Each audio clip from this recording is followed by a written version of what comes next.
Rebonjour à tout le monde. Hi everyone. Bienvenue à notre deuxième CS Forum Malaria Coffee Talk 2024. Nous sommes très contents d'être avec vous ce jour et le secrétariat est vraiment ravi d'assurer la modération de cette réunion. Euh, juste pour rappel, le webinaire est en français et en anglais. Donc, vous pouvez cliquer sur le bouton interprétation afin de choisir votre langue, soit le français ou l'anglais. Sans plus tarder, je vais directement passer d'abord à la présentation de l'agenda de notre réunion de ce jour.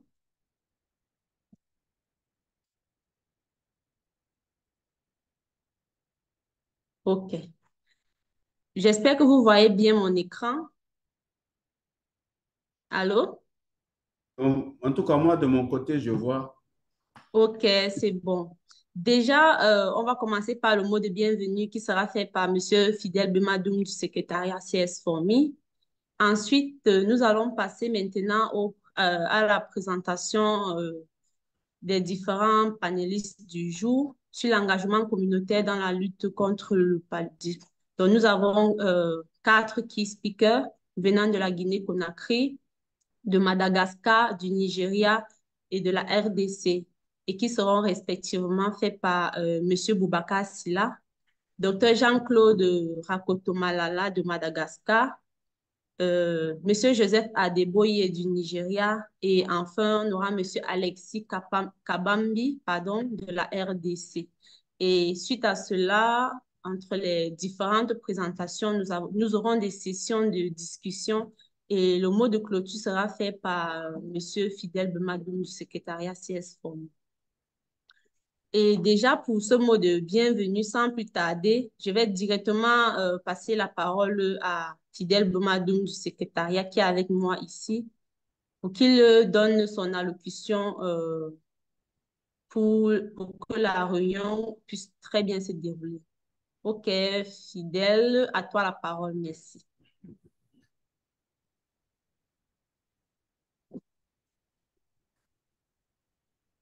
Ok, merci, Sorel.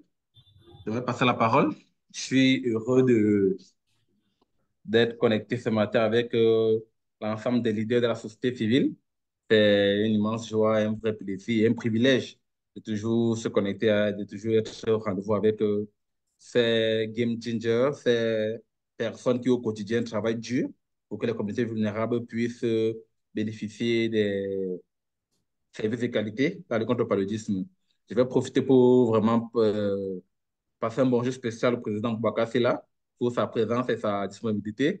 Nous savons très bien que vous êtes toujours très pris, président. Ce n'est pas évident de vous avoir, vu vos nombreuses occupations, ainsi que Dr. Jean-Claude et Joseph, sans oublier Alexis. C'est un réel plaisir d'être connecté ce matin et de vous avoir, vous, chers leaders, pour échanger tous ensemble sur l'engagement communautaire. Quand on parle d'engagement communautaire, je pense que les mots sont clairs. Il s'agit vraiment de se rassurer que les communautés se sentent impliquées dans toutes les étapes de la mise en œuvre des subventions que les pays reçoivent dans le cadre de la lutte contre le paludisme. Et à ce niveau, euh, aussi bien le Fonds mondial que les autres grands bailleurs internationaux qui financent les interventions et les programmes de lutte contre le paludisme dans les pays endémiques euh, demandent à ce que nous puissions de plus en plus travailler à renforcer l'engagement communautaire des communautés vulnérables, des populations vulnérables, autant pour moi, dans le cadre de la lutte contre le paludisme. Et à travers les leaders qui vont prendre la parole tour à tour, on va avoir de très beaux exemples d'engagement communautaire, des éléments que les populations vulnérables au quotidien euh, mettent en œuvre pour pouvoir montrer et démontrer de leur engagement, démontrer de leur leadership et démontrer surtout de leur participation effective à la lutte contre le paludisme à leur niveau, dans leur contexte, dans leur localité, dans leur pays. Donc, c'est un réel plaisir de pouvoir donner la parole à ces illustres défenseurs des causes des communautés vulnérables qui ont été présentés plus tôt par ma collègue Sorel. Et je ne vais pas parler plus longtemps. Je vais juste nous demander à tous d'être attentifs quand les leaders vont parler et surtout de noter des questions parce que l'objectif du Coffee Talk, c'est vraiment un partage d'expérience. Nous aimerons qu'à travers ce que disent certains d'entre nous, d'autres puissent en apprendre davantage et savoir comment les utiliser dans leur contexte à eux au vu de leur réalité. Donc, nous avons l'occasion d'avoir des leaders vraiment calés dans le domaine, aussi bien avec une très longue expérience ou une expérience jeune, mais nous avons voulu, dans le cadre de cette session de Coffee Talk, donner l'opportunité à, je peux dire, à des personnes de tous les horizons, de toute expérience, de pouvoir partager avec nous, que ce soit des jeunes, que ce soit des moins jeunes, ou bien des personnes un peu plus âgées, qui ont déjà beaucoup d'expérience, de pouvoir partager avec nous de ce qu'ils font dans le cadre de l'engagement communautaire. Donc, sans plus tarder, je vais souhaiter la bienvenue à tout le monde et de ce pas donner l'opportunité aux uns aux autres de pouvoir s'exprimer à travers ce qu'ils ont à partager avec nous. N'oubliez pas, le webinaire est bilingue. Si vous avez des expressions anglaises, lorsqu'un francophone s'exprime, nous vous prions de cliquer sur le bouton pour pouvoir choisir la langue qui vous sied le mieux. Et vice-versa, si vous avez des expressions francophones qu'un anglophone s'exprime. Vous pouvez poser toutes vos questions dans le Q&A et ils seront répondus au fur et à mesure par les différents panélistes qui vont prendre la parole tour à tour. Donc, merci une fois de plus à tous ceux qui sont déjà connectés et nous invitons à ceux qui sont encore en train de se connecter de presser un peu le pas parce qu'il y aura de très, très belles leçons qui vont être apprises aujourd'hui à travers la parole. Merci à vous. Je ne vais pas sans plus tarder directement passer la parole à ma collègue Sorel qui va introduire les panélistes et on va lancer notre session du Coffee Talk. Merci. Merci.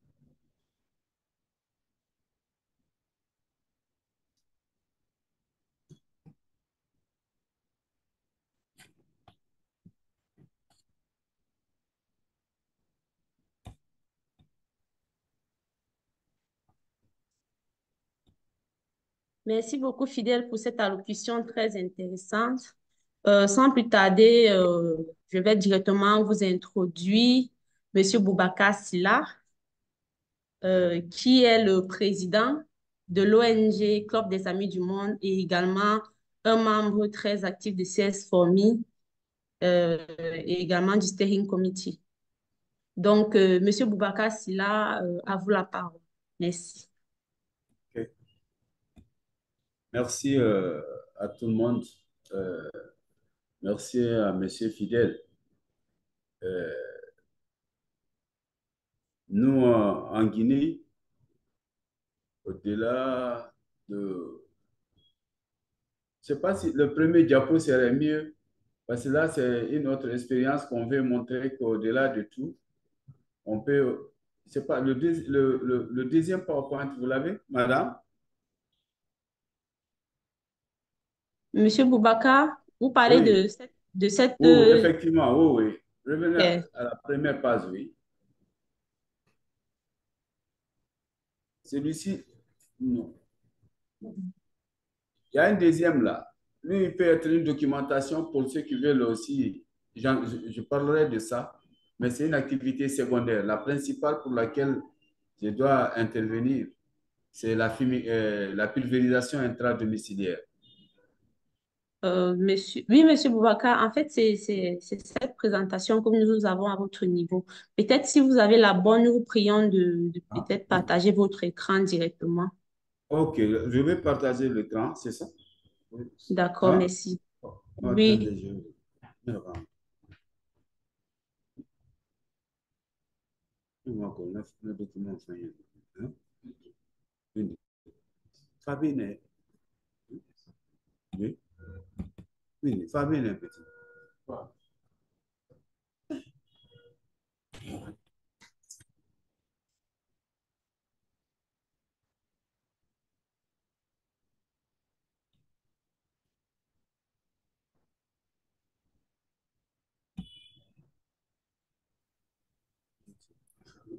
Et- Bien. Non, Fatou, c'est un document.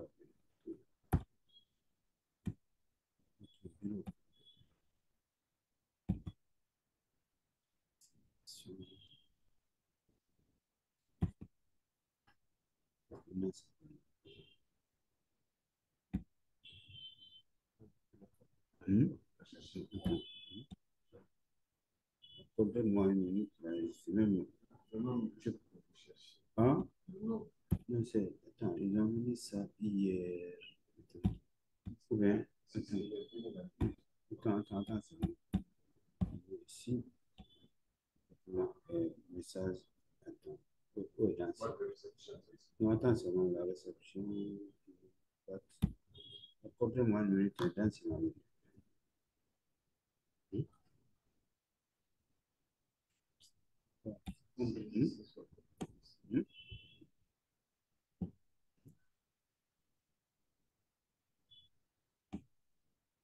Dans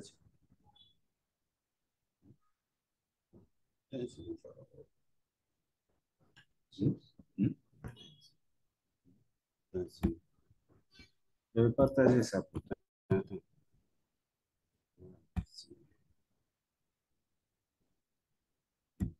Le document est là. On va l'envoyer. Je vais l'envoyer directement pas.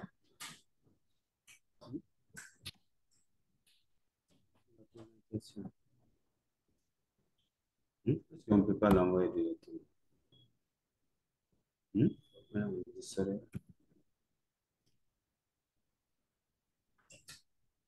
on télécharge. C'est ça. Comment on fait?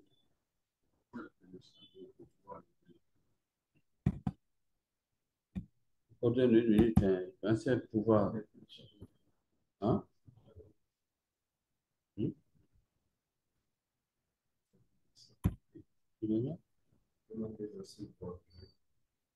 Vous voyez? Qu'est-ce qu'il y a pas?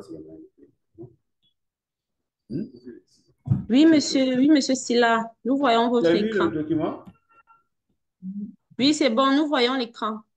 Ah ouais, vous avez vu la présentation? Hein? Non, à notre niveau, nous ne l'avons pas. Mais nous voyons votre écran qui est partagé. Non. Non, il ne voit pas. Vous avez vu? Oui, monsieur Silla, c'est bon. C'est bon? Oui, c'est bon. OK.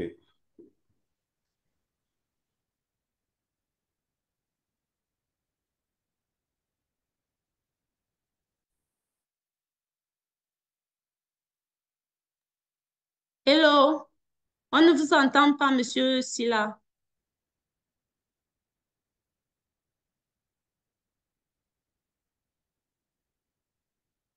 S'il vous plaît, vérifiez votre son, nous ne vous entendons pas.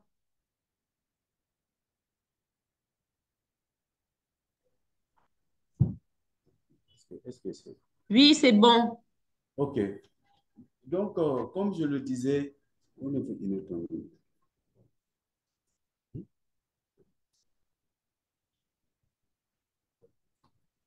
C'est...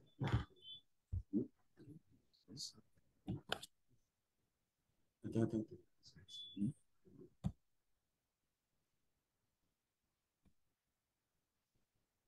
Donc, comme je le disais, excusez-moi, hein. Donc, comme je le disais, nous avons mené les anciennes pratiques que vous connaissez tous dans le cadre de la lutte contre le paludisme, en partenariat avec le programme financé par le Fonds mondial, qui est devenu presque rhétorique.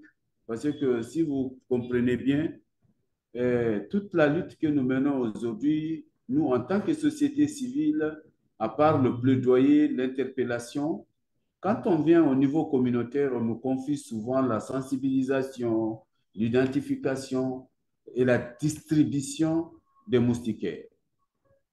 Et presque c'est cette monotonie qui a guidé le Fonds mondial durant toutes ces années. Mais c'est sans aussi compter l'intelligence qu'a les vecteurs, qui sont les moustiques. Donc, c'est dans ce cadre que la Guinée a opté sur 3 paliers de lutte contre le paludisme. Au-delà de cette lutte quotidienne que nous menons avec les moustiquaires imprégnés, et les études entomologiques, on a maintenant introduit la lutte vectorielle et l'assainissement communautaire.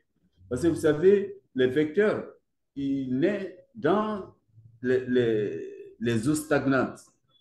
Et nos communautés, vous le savez, surtout nous, par exemple, on est en pleine saison de pluie, l'eau stagne partout. Mais si on n'arrive pas à arrêter les vecteurs à ce niveau, ça devient aussi un autre problème. C'est dans ce cadre que, depuis 2007, notre organisation, le Club des Amis du Monde, a été rapproché par une grande entreprise minière de l'époque qui était implantée dans la zone de Bofa, qu'on appelle BHP Billiton, qui nous a formés et dans le cadre de la lutte vectorielle.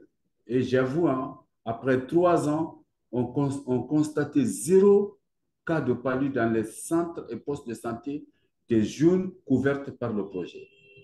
Donc, c'est dans ce cadre que beaucoup ont pris part dans cette lutte.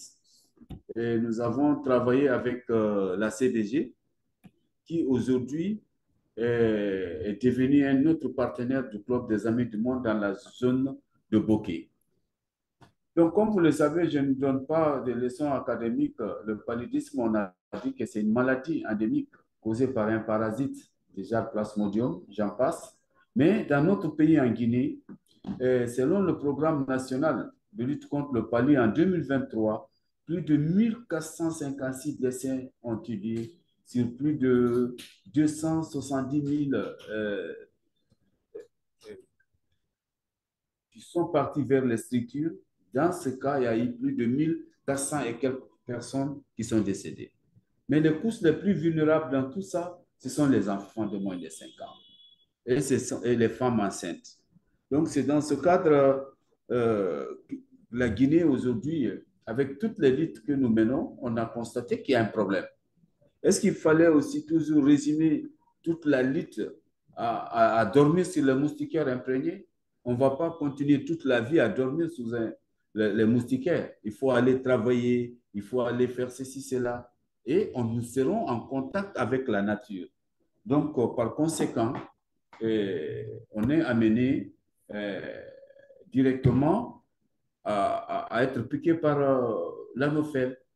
Donc, les 3 stratégies, comme je le disais, les plus potentielles dans le cadre de la lutte contre le palu, qui est soutenue par le programme national, il y a la sensibilisation, il y a la mobilisation sociale. Et là, aujourd'hui, nous faisons aussi la simioprévention du paludisme, c'est les enfants de moins de 5 ans. Donc, comme je le disais dans dans l'introduction, depuis 2007, notre ONG travaille dans le cadre de la lutte vectorielle.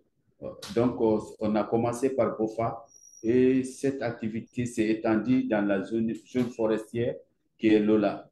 Et donc, aussi, je vous ai parlé de la lutte antivectorielle. Donc, cette lutte antivectorielle, on va vous démontrer vite c'est à quoi il ressemble. Donc, c'est la prévention intradomiciliaire. La pulvérisation intradomiciliaire consiste à appliquer des insecticides à longue durée d'action de 6 à 12 mois. Donc, du coup, pendant ces 6 à 12 mois, sur les murs, vous avez vu, c'est un agent pulvérisateur qui est là. Pendant ces 12 mois, tout moustique qui se pose sur le mur, pendant 1 minute, c'est que le moustique là va disparaître. Donc, c'est pourquoi on parle de la lutte vectorielle. Donc, c'est sous les toits des maisons et parfois sur les bâtiments publics et les abris pour les animaux domestiques, dans le but de tuer les moustiques adultes vecteurs qui se posent sur ces surfaces-là. Donc, en diminuant aussi la durée de vie de la densité des moustiques. Parce que quand vous faites la pulvérisation, il va sans dire que, bon, voilà, on a un aspect important, les moustiques et leur densité vont diminuer. Donc, si vous voyez, pour réussir à tout ça, il faut 3 éléments fondamentaux. Donc, d'abord, il faut avoir les bons produits et les équipements. Il faut avoir des bons outils de collecte aussi. Parce que les outils de collecte, on va partager tout ça là au moment opportun pour l'ensemble des organisations qui vont solliciter auprès de CS Formi de toute la stratégie. Je pense que le Centrafrique nous avait contacté. Nous allons les fournir tous les éléments pour qu'on puisse vraiment aller au-delà de la distribution des moustiquaires. Donc, il faut trouver le pulvérisateur de taille. Il faut avoir l'insecticide. Aujourd'hui, nous utilisons, on ne fait pas la promotion d'Angenta. Non, c'est l'actélite 300 CS qui est plus efficace aujourd'hui dans la lutte vectorielle. Nous l'avons testé avec l'appui de tous les programmes de santé de notre pays. Le programme national nous a conseillé d'utiliser l'actélite. Aujourd'hui, dans toutes les entreprises presque de l'Afrique minière qui utilise aujourd'hui la lutte vectorielle, c'est ce produit qu'ils utilisent. Il faut aussi celui qui utilise ce produit soit très bien équipé. Regardez un agent pulvérisateur de notre organisation. Donc, il faut aussi, en matière de santé, sécurité, veiller sur le personnel. Oui, quand tu as un bon produit, tu as un excellent agent protégé, il faut savoir aussi faire le collecte des données. Mais avant de faire la pulvérisation, il faut identifier les structures aussi. C'est pourquoi, vous voyez, le carnet vert là, il identifie, il nous permet de faire la situation des lieux. Depuis la localité, le nombre de structures, le nombre d'enfants, le nombre de personnes vivant dans les concessions, tout est connu. Il y a combien d'enfants de plus d'un an, au moins de plus de 5 ans. Tout ça, c'est connu parce que ça va permettre aussi à l'organisation de faire d'autres interventions au-delà de la pulvérisation intradomiciliaire. Donc, voilà, je vous présente ici cette équipe. D'abord, il faut qu'il y ait dans l'équipe un coordinateur, il faut que vous ayez vos superviseurs, il faut que vous ayez un entomologiste ou des entomologistes. Un entomologiste, c'est celui qui va élever les moustiques pour pouvoir voir la rémanence. La rémanence, c'est le comportement que le vecteur a vis-à-vis du produit. Donc, nous avons nos 2 entomologistes aujourd'hui parce que nous travaillons le long de corridors, c'est plus de 600 km. Toutes ces zones-là aujourd'hui sont sous notre couverture avec l'appui d'une grande entreprise minière aussi qui intervient chez nous, qu'on appelle Rio Tinto Simfer. Donc, nous avons dans tous les districts sanitaires où nous intervenons, nous avons les agents pulvérisateurs. Ça, c'est une seule équipe d'une zone. Donc, au-delà de ça, il faut quand même qu'il y ait l'étape aussi de la coordination. Et cette étape de la coordination des activités, il faut que les responsables s'impliquent davantage. Donc, dans l'étape de la mise en œuvre, vous avez vu, c'est des agents, il y a le dénombrement des structures à pulvériser. Parce que la quantité de produits que vous devez utiliser dans la pulvérisation intradomiciliaire doit être en proportion avec le nombre de structures. Il faut connaître dans une maison, il y a combien de chambres, combien de toilettes, combien de couloirs à pulvériser.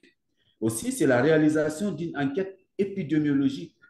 Quand vous voyez en bas, vous verrez notre entomologiste, il est en train de prélever les moustiques qu'il a tirés par pulvérisation pour les amener au laboratoire pour pouvoir l'analyser. Donc, nous, aujourd'hui, on a 2 labos, un labo qui est basé à Bela et un autre labo, c'est juste pour pouvoir élever les moustiques. Hein. Ce n'est pas le labo d'aller tester le sang et autres, non. C'est un labo d'élevage des moustiques. Parce que si vous n'élevez pas les moustiques pour voir leur comportement, vous allez continuer à faire la pulvérisation. Le produit, même s'il ne tient pas, les gens vont continuer à pulvériser et vous allez tous trouver les malades. Donc, du coup, il y a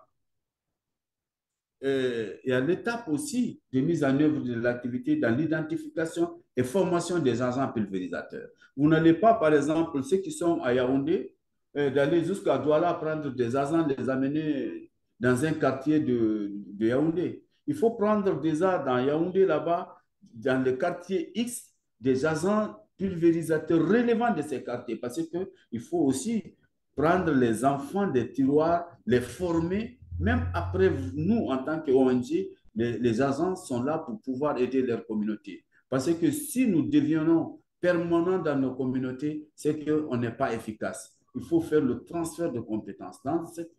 Dans ce transfert de compétences, nous, au Club des Amis du Monde, nous identifions les agents communautaires dans leur localité. In situ, comme on aime le dire, on les forme et on les dote toutes les compétences. Aussi, la sensibilisation communautaire, ce sont les photos qui sont en bas. Vous avez vu, l'agent, il est en train d'expliquer les gens, parce qu'après Ebola, il y a eu tellement, pendant Ebola et Covid, il y a eu tellement de pulvérisation des maisons.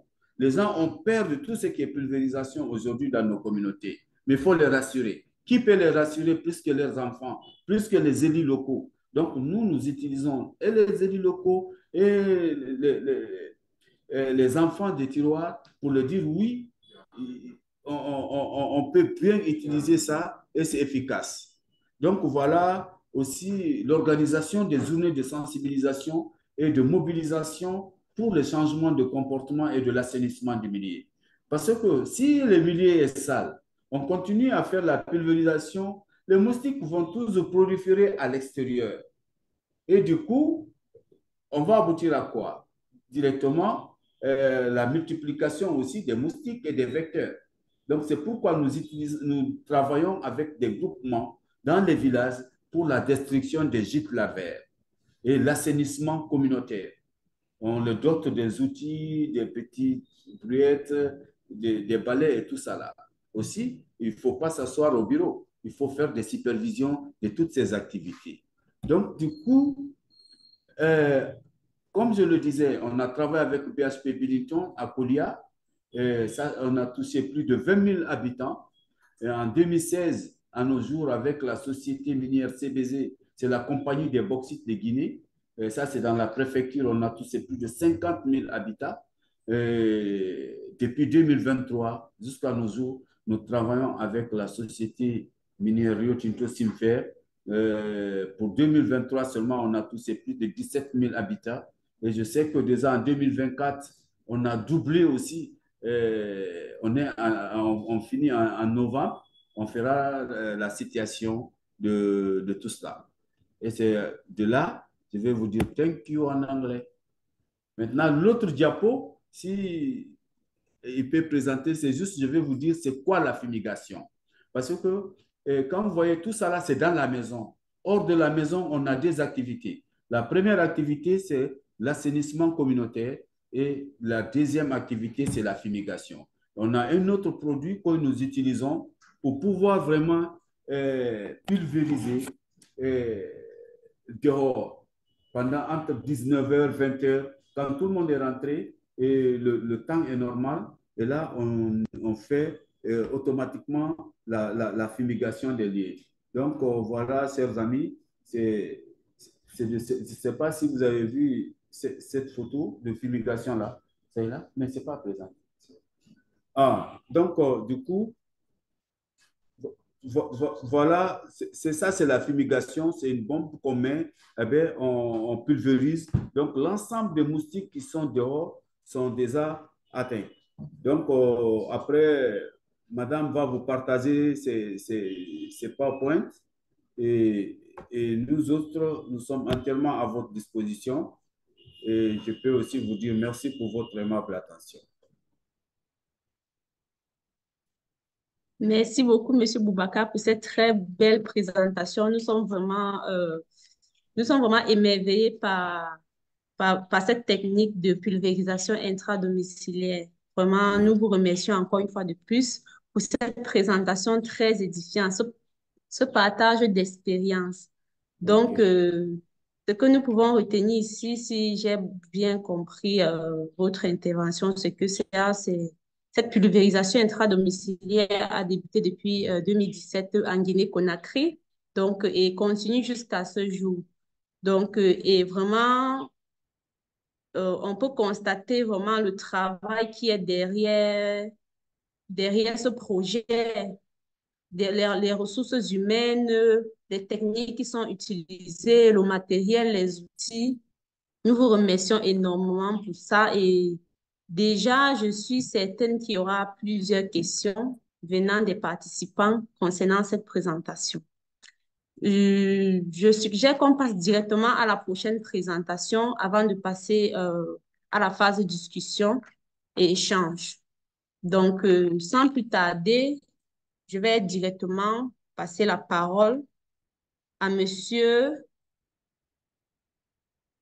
à docteur Jean-Claude Rakotomalala de Madagascar pour son partage d'expérience dans l'engagement communautaire.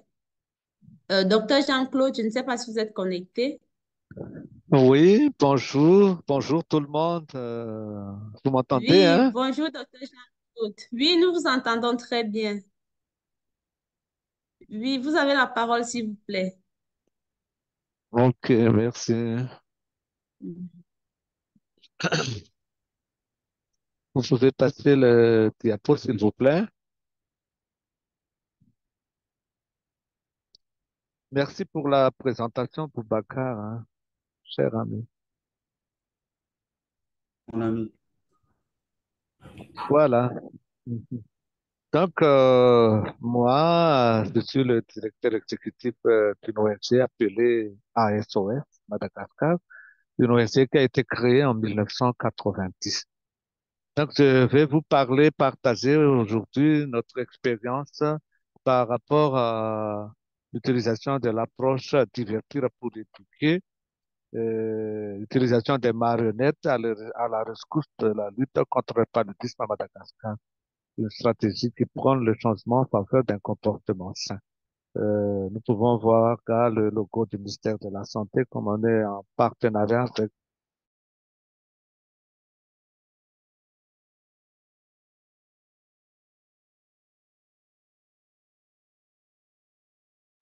Allô, docteur Jean-Claude?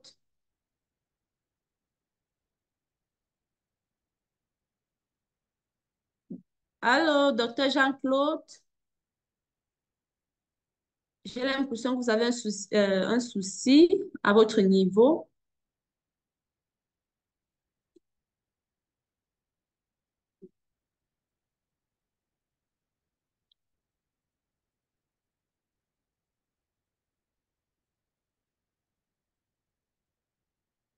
Nous avons perdu docteur Jean-Claude. Apparemment, il a un souci de connexion.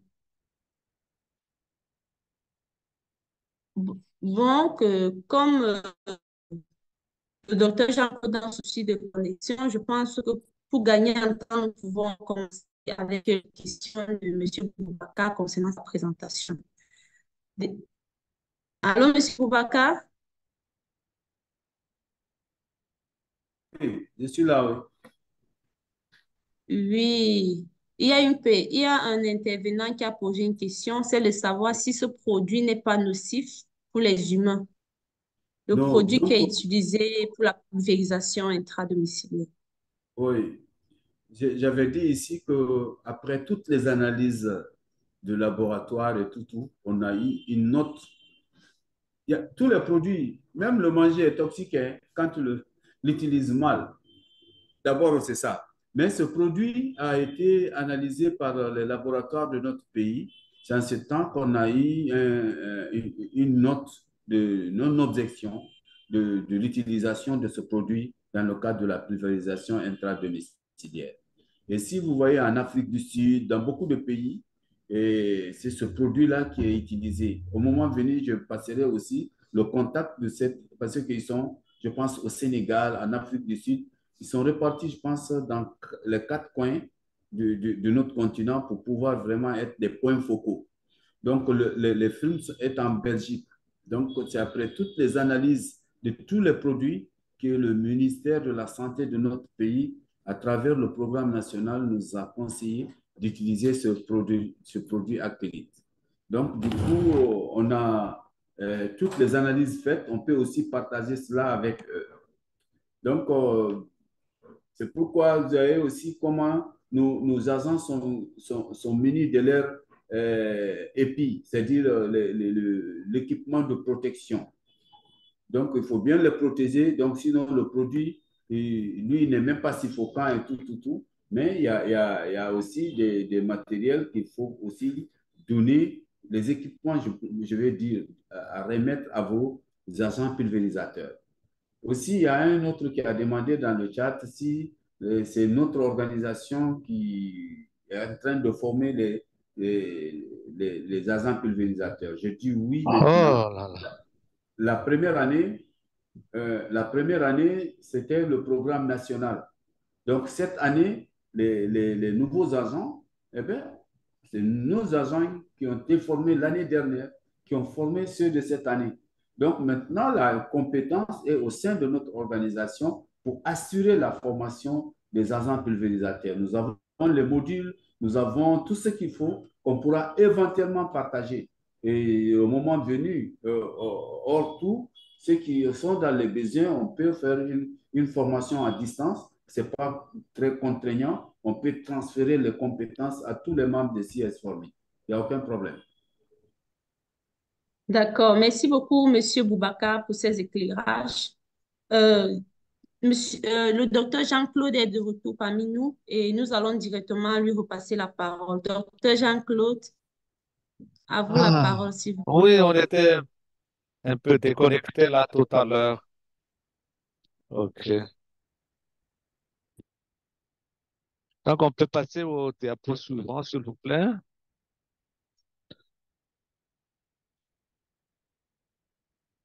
Voilà, donc comme plan de présentation, on va parler un peu du contexte du pays, la méthodologie, description de l'intervention, quelques résultats. Et on avait fait un sondage, malheureusement, c'est pas dans le cadre du pas de notre intervention, difficultés rencontrées, recommandations, conclusions. C'est poursuivant, s'il vous plaît. Comme contexte, en 2023, donc le paludisme tient et occupe la deuxième motif de consultation au niveau des centres de santé et la troisième cause de mortalité hospitalière à Madagascar. Ce qu'on peut constater aussi, c'est que faible taux d'alphabétisation dans le pays, 50%, et aussi faible accès aux médias classiques. Pour la radio, par exemple, en termes de couverture, c'est 54,4%. Pour la télévision, c'est 19%. Et ces situations donc favorisent l'ignorance des populations sur les méthodes préventives de santé de base. C'est pour en quelque sorte, c'est pour cela que le programme national de lutte contre le paludisme avec l'ONG ASOS utilise le théâtre de marionnettes. Théâtre de marionnettes qui est vraiment pour éduquer et outiller les populations avec les informations nécessaires en adressant donc les barrières socio-culturelles. Diapo suivant, s'il vous plaît.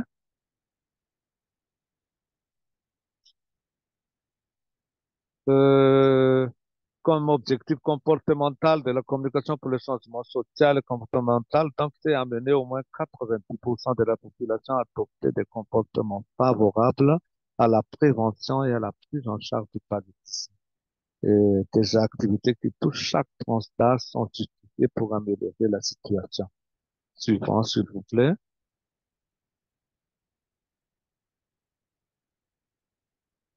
Comme méthodologie, donc, notre organisation SOS avait bénéficié des financements du Fonds mondial depuis Ronde 3 pour appuyer la mise en place des groupes de marionnettes au niveau d'une vingtaine de districts à l'époque.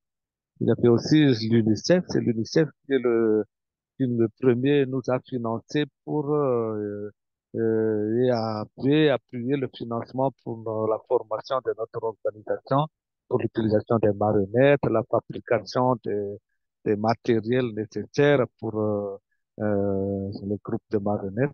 Il y avait aussi l'UNFPA, l'USAID, l'Union européenne, l'Agence française de développement, l'Action contre la faim et Start Fund. Et c'est là donc pour la lutte contre le paludisme et avec aussi autres thématiques comme violence basée sur le genre, planification familiale, lutte contre les pandémies, endémies, choléra, peste, COVID-19 et aussi les maladies transmissibles comme le VIH. Ces spectacles sont joués par de marionnettistes Et les marionnettistes sont sélectionnés parmi les habitants de la localité avec un critère préétabli. En général, ce sont des jeunes des localités qui ont été identifiés. 5 à 6 personnes par groupe et qui sont formées pendant 5 jours sur la manipulation des poupées, en théâtre, sketch pour le changement social et comportemental et les messages à transmettre à la population et l'organisation de spectacles de sensibilisation. Diapo suivant, s'il vous plaît.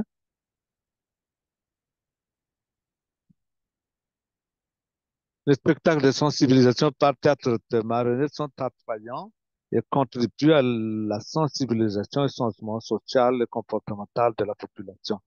Les scénarios joués conçus sont suivant un modèle de montage de sketch pour le changement de comportement. Donc, on avait appris aux marionnettistes de créer les histoires, les sketchs à partir de ce modèle de théâtre ou de sketch pour le changement de comportement. Alternés avec des danses, les marionnettistes jouent des sketchs en transmettant des messages clés sur la lutte contre le paludisme et démentir les idées fausses causes de l'adoption de comportements sains. À la fin, l'assistance est invitée à répondre à des questions relatives aux messages transmis et suivi de discussions. Suivant, s'il vous plaît.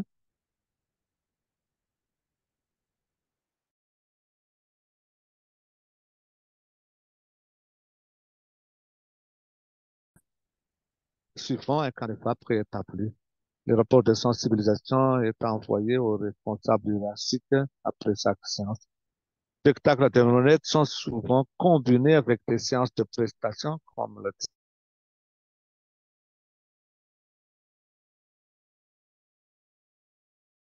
le célébration de la Journée mondiale de l'enfant en santé ou célébration de la Journée mondiale paludisme.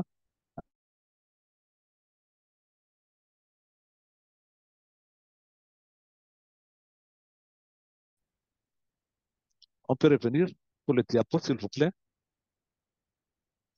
Diapo avant.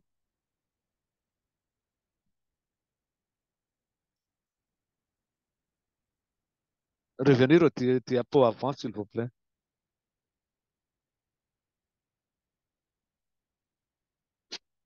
Voilà. Non, non, on avance un peu. Voilà. Donc, on peut avancer.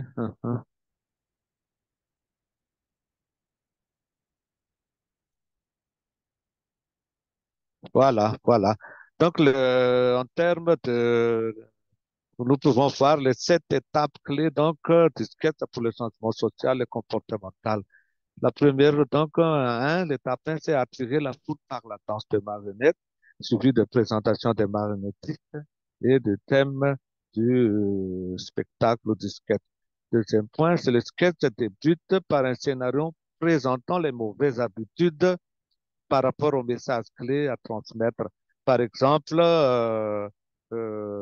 si on va parler par exemple de la consultation prénatale, les mauvaises habitudes, par exemple, c'est quand il y a une femme enceinte, ils ne vont pas aller au centre de santé pour faire la CPN, mais femme, son mari préfère rester comme ça à la maison et attendre la venue de la grossesse ou aller chez les matrones. Donc ça, c'est la première histoire qui va être présentée. Puis la troisième, c'est les conséquences de ces mauvaises habitudes sont présentées dans l'histoire, dans le sketch, suivi de quelque chose de triste ou qui fait rire. Et c'est après que le cinquième, donc, c'est présentation des comportements sains que les gens devraient adopter par rapport au thème. Si on parle du CPN là tout à l'heure, on peut dire par exemple que on devrait aller faire la CPN au centre de santé et suivi de parler des avantages de l'adoption de la pratique de ce comportement sain. Euh, là, au numéro 3, là, tout à l'heure, donc, si on parle du CPN, on peut parler dans l'histoire, donc, les conséquences si on ne va pas faire la CPN au centre de santé. Par exemple, le décès de la mère ou le décès du bébé à la naissance. Et là, point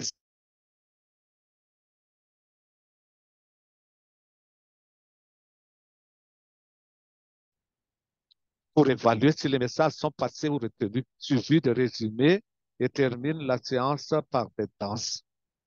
Diapo suivant, s'il vous plaît.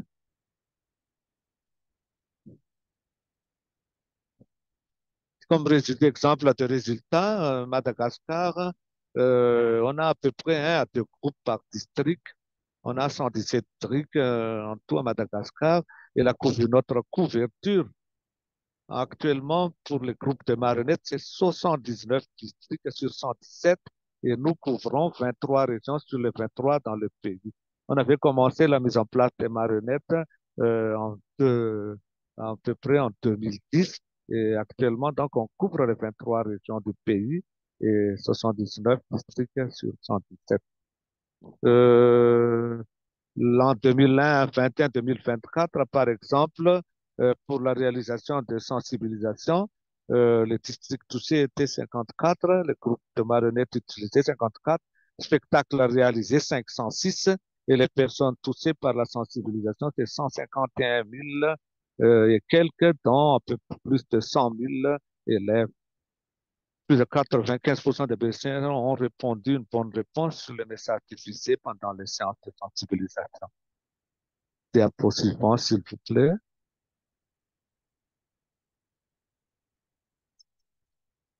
Exemple de spectacle pour les marionnettes, donc surmonter la réticence de la population vis-à-vis de la pratique de la CPN dans la commune rurale de Sabato, un district situé au sud-est du pays.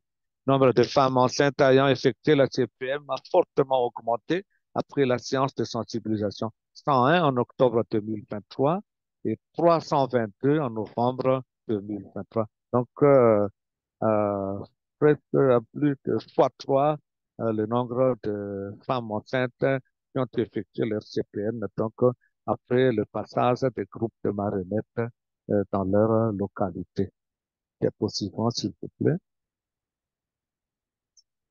Là, je vais vous présenter un résultat de sondages qui ont été effectués dans 3 villes lors d'un projet effectué cette année au mois de mars-avril, anticipation de la survenue de choléra.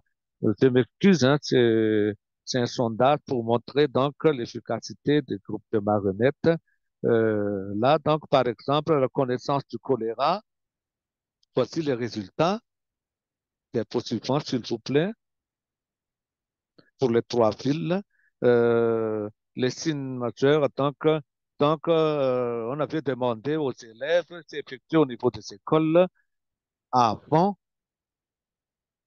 la réalisation du spectacle dans l'école et 1 semaine à 10 jours après la réalisation du spectacle dans l'école, on revient pour faire le sondage pour voir où on est. Donc, avant le spectacle, c'est écrit là T0. Vous pouvez voir le graphique sur le pourcentage d'élèves qui ont cité donc les 3 signes majeurs du choléra. Et T1, c'est le pourcentage après 1 semaine ou 2 semaines. Vous pouvez voir le changement. Le T1, T2, T3, T4, c'est les classes de 10e, 9e, 8e et 7e. Voilà, ça c'est pour les 3 fils. Diapo suivant. Là, c'est pour le descriptif pour la diarrhée. Vous pouvez voir aussi les changements. Là, c'est totalement pour la ville de Mazang. En termes de pourcentage, vous pouvez voir que presque 100% des élèves à la deuxième passage, c'est coloré en jaune, c'est-à-dire que on décrit les 3 signes du choléra. Diapo suivant.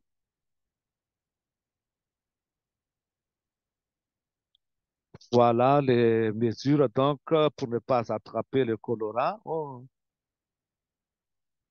on peut revenir un peu. Voilà. Donc, vous pouvez voir aussi le changement sur le graphique là, après le passage. Donc, presque tous les salles, les classes, donc, tous les élèves, que ce soit du 11e au 7e, ont répondu à 100%. les mesures. Suivant, s'il vous plaît. Pratique pour prévenir le choléra. Suivant, s'il vous plaît.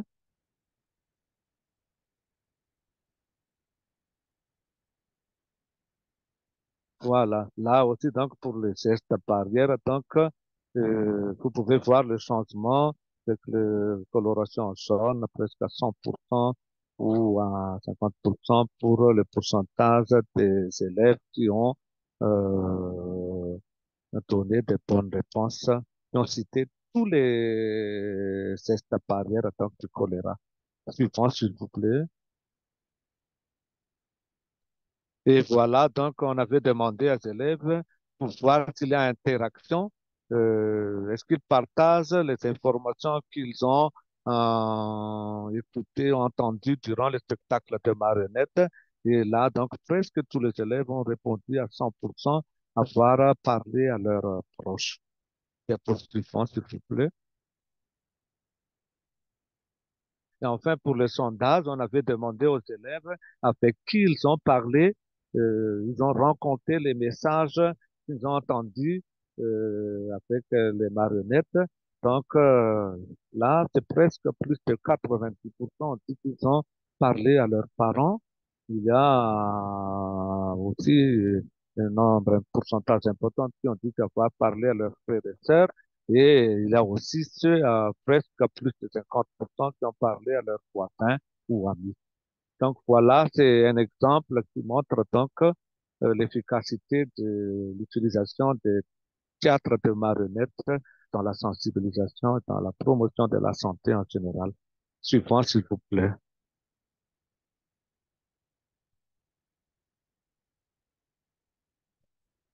Voilà, mise en ambiance. Il y a une vidéo. Si on peut cliquer sur la vidéo, s'il vous plaît, sur le diapo. Parce qu'en principe, c'est une vidéo.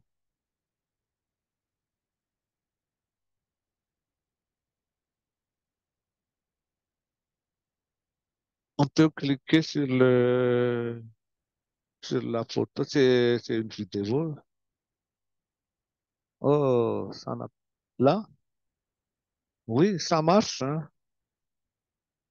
Ça, c'est l'exemple, donc, pour la mise en évidence, pour voir, c'est vraiment divertir pour éduquer. Et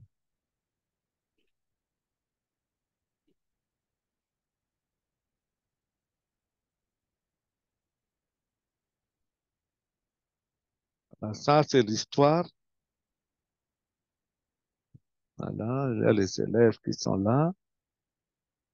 Voilà. Donc, on peut passer au diapo suivant, s'il vous plaît. Donc, comme difficulté, donc, c'est le déplacement dans les zones enclavées avec le transport des matériels. Parce que, comme vous voyez, les poupées de marionnettes, c'est à peu près la moitié d'un homme, le tiers d'un homme. Mais on a aussi des marionnettes géants, comme vous pouvez voir là, qu'on utilise dans les grandes mobilisations que le ministère effectue. Il y a le nombre insuffisant de groupes de marionnettes qui ne couvrent pas encore tous les districts.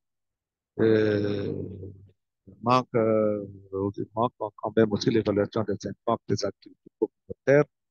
On avait déjà commencé cette année donc avec cette sondage et certains groupes disposent de matériel qui date d'il y a 12 ans actuellement et la location des matériels de sonorisation pose parfois des problèmes. Suivant, s'il vous plaît. Comme recommandation, donc, nous avons proposé le renforcement de la collaboration entre les marionnettistes et les responsables du ministère au niveau décentralisé pour la planification, l'organisation des spectacles et la validation des scénarios. On devrait remettre à niveau périodiquement les marionnettistes, par exemple, tous les 3 ans, renouvellement des matériels et dotation des matériels de sonorisation, surtout des sonos mobiles chargeables et organisation des séances de sensibilisation jusque dans le village pour avoir un plus grand impact. Suivant, s'il vous plaît. Donc, en conclusion, le théâtre de marionnettes s'inscrit bien dans le cadre de l'approche d'ouverture pour éduquer.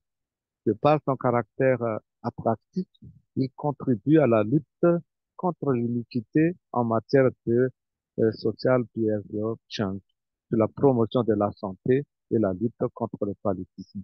Résidant en milieu urbain ou ruraux, riches ou pauvres, illettrés ou non, sont tous attirés par le spectacle de marionnettes. La délocalisation des marionnettistes, le langage utilisé bien compris par l'assistance et la collaboration des jeunes des quartiers locaux, une force de plus de l'utilisation de méthodes participatives. Donc, c'est l'utilisation de théâtre de marionnettes s'aligne aussi avec notre approche transformer les bénéficiaires en acteurs. Merci beaucoup de votre aimable attention. Ah, merci beaucoup, docteur Jean-Claude, pour cette très, très belle présentation qui est surtout très édifiante et atypique, si je dois le dire ainsi, concernant l'approche divertie pour éduquer avec les marionnettes. C'est une très belle présentation, sans doute, et vraiment, on se rend compte qu'avec le sketch, nous pouvons vraiment contribuer à lutter contre le paludisme. Nous vous remercions encore pour cette très, très brillante présentation. Maintenant, avec le temps qui nous tient à la gorge, nous allons directement passer à la première phase des discussions où nous allons donner l'opportunité à nos différents participants de poser directement leurs questions à nos panélistes qui ont déjà pris la parole avec M. Boubacar, qui a également fait une très, très belle présentation, et aussi le docteur Jean-Claude. Donc, s'il vous plaît, chers participants, nous prions de lever la main afin que l'on active votre micro pour prise de parole. Merci.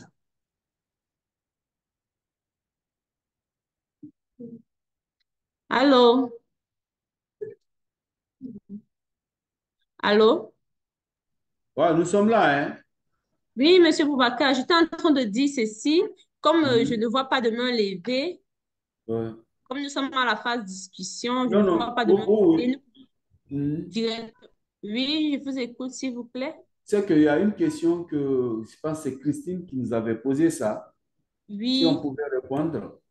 oui, Euh, je pense que cette question vous est adressée. oui, oui. Elle demandait que. Attends, je vais voir si je peux retrouver ça vite. On dit, bon, oui, OK. Première question, comment la Guinée a-t-elle pu accéder à la PID? Car la RCA avait soumis, mais cela n'a pas été validé. OK. Deuxième question, aussi, la Guinée a réussi cette intervention. Moi, je dis dans ma présentation que toutes nos interventions sont financées par les entreprises minières. Et je sais que peut-être le RCA aussi a des entreprises minières. C'est une opportunité que nous avons ici, d'aller vers ces entreprises minières, dire que d'abord, vos travailleurs sont exposés. Est-ce qu'on ne peut pas commencer à une échelle, on ne dit pas, juste même si c'est dans l'area d'exploitation minière et les cités, donc dire, bon, on va commencer la lutte vectorielle là. La Guinée n'a pas un fonds mondial pour la lutte vectorielle. Tout ce que je dis là, c'est les entreprises minières guinéennes qui ont accepté de contribuer pour les communautés impactées, mais aussi pour les travailleurs. Parce que si les communautés impactées sont malades, ça va aussi se répercuter sur le rendement de l'exploitation minière. Donc, il y a une corrélation. Par rapport au Fonds mondial, je pense qu'au moment venu, si elle se forme, on peut prendre ça comme une recommandation. C'est de dire, que l'utilisation des moustiquaires imprégnés ont atteint aujourd'hui leurs limites dans certains pays africains. C'est de réfléchir sur les nouvelles stratégies de lutte contre le paludisme. On ne peut pas continuer à enrichir les firmes de fabrication des moustiquaires pendant que vous avez vu, il y a combien de morts en Guinée, combien de morts en RCA, au Congo, je ne sais pas où.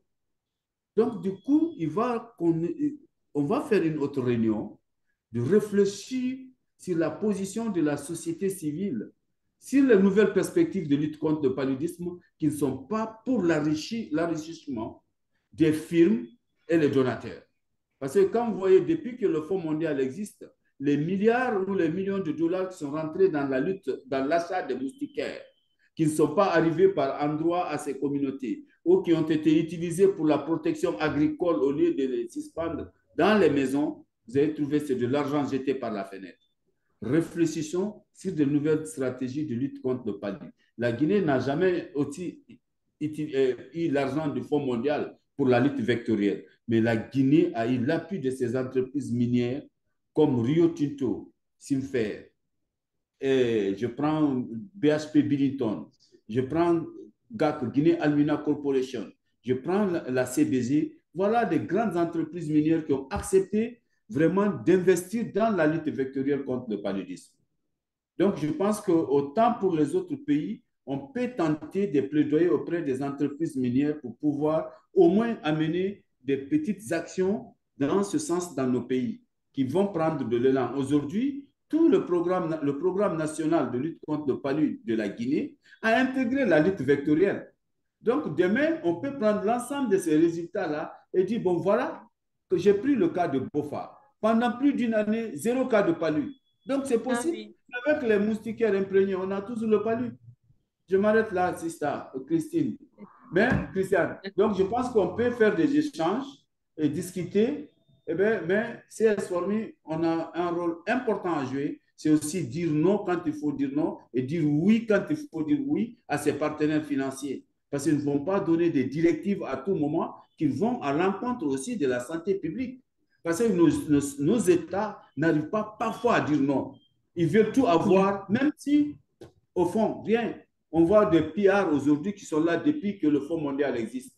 C'est la routine, c'est du redondance. Essayons de dire non à certaines sommes d'argent qu'ils vont nous donner en tant que société civile. Mais on va y réfléchir. Madame Christine, c'est ça.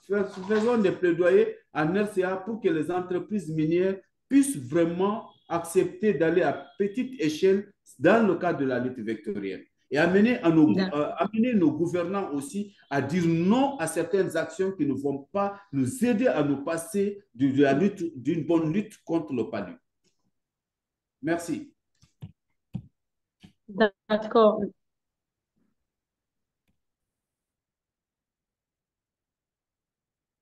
Merci beaucoup, Monsieur Boubacar, pour, pour ces éclairages vraiment très, très pertinents. Et il est clair qu'à un moment, nous devons savoir dire non aux partenaires par rapport à notre sécurité, par rapport à notre bien, parce que en même temps, c'est nous qui connaissons notre contexte et nous les connaissons mieux que ces partenaires qui viennent nous financer les activités. Merci encore. Tout à l'heure, il y avait la main levée. J'ai vu une main levée, mais apparemment, elle a été baissée. Sûrement, Monsieur Boubacar a répondu à sa préoccupation. Bon, sans plus tarder, nous allons passer à la prochaine présentation qui est celle de Monsieur Alexis Kabambi, qui est le National Coordinator de Youth Army Against Malaria en RDC et qui est un membre très actif de CS for Me dans la lutte contre le paludisme. Monsieur Kabambi, à vous la parole, s'il vous plaît. Merci. Merci beaucoup, madame. Bonjour à tous. Et c'est un plaisir d'être parmi vous ce matin.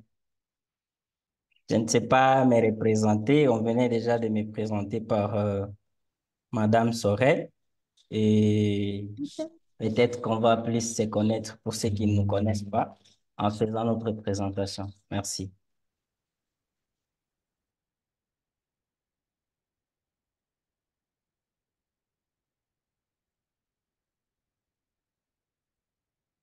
Allô, madame, on peut...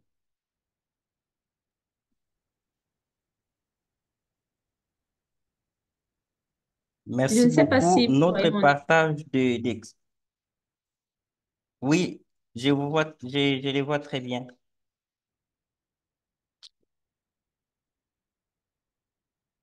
Je disais que notre partage d'expérience est basé sur les volontariats pour sauver des vies. Et puis, avant de commencer, on va devoir partager avec vous sur notre organisation.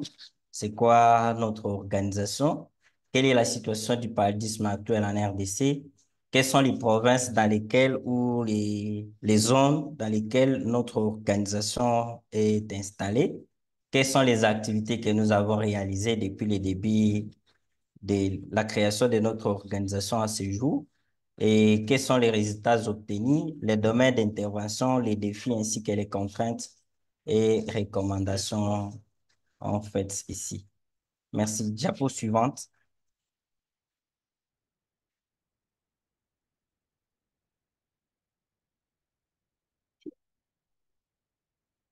Le premier point, c'est la brève présentation sur l'organisation. Notre organisation est dénommée Armée ou Corps des jeunes contre le paludisme. C'est une association sans but lucratif de la société civile assise communautaire dirigée par les jeunes, créée en novembre 2021 par African Leaders Malaria Alliance ALMA. Et nous sommes soutenus par le Conseil consultatif des jeunes d'Alma pour booster le potentiel de la jeunesse dans la lutte contre le paludisme, le VIH-Sida, la tuberculose, les maladies tropicales négligées et faire la promotion de la couverture santé universelle et aussi promouvoir l'inclusion du genre en santé. Nous sommes membres de CS Formi, et raison pour laquelle nous avions été récemment au Cameroun pour même une formation. Et et nous travaillons en collaboration avec les programmes nationaux de lutte contre le paludisme de notre pays. Et notre organisation a été officiellement lancée le 27 novembre 2023 à Kinshasa par le directeur national du PNLP ainsi que quelques délégués du ministère et un envoyé d'Allemagne. Actuellement, l'organisation est dans 17 provinces avec 3 points focaux. Diapo suivante. Diapo. Oui, Actuellement, le paludisme. Allô, je suis là. oui, la diapo est bonne. Oui, ça marche. Je disais que le paludisme demeure un problème majeur des paludismes de santé en République démocratique du Congo, car le pays occupe la 3e place au monde et 2e place en Afrique, des pays à forte charge et à fort impact du paludisme. Pour faire face à cette situation, les programmes nationaux de lutte contre le paludisme travaillent avec l'appui de ses partenaires et déploient des efforts majeurs pour réduire la morbidité et la mortalité liées au paludisme. Les organisations de la société civile locale œuvrant dans la lutte contre le paludisme travaillent en étroite collaboration avec les programmes nationaux contre le paludisme et ont consenti des efforts à haut impact au niveau de la communauté, notamment les cas de notre organisation Malaria Youth Army ou Malaria Youth Corps. Merci. Diapo suivante. Voilà, par rapport à la couverture de notre organisation, c'est, comme vous voyez, c'est la carte de la République démocratique du Congo. Et nous avons au niveau de l'administration, nous avons 26 provinces administratives qui sont soit des régions, selon l'appellation des autres pays. Et ces régions sont aussi regroupées en pôles ou dans les régions ici. Et c'est l'ensemble de quelques provinces qui constituent une région. Donc, vous voyez ici les 6 régions. La région pôle Grand Équateur, pôle Grand Oriental, pôle Grand Est, pôle Grand Katanga, pôle Grand Kasaï et pôle Grand Ouest. Diapo suivante.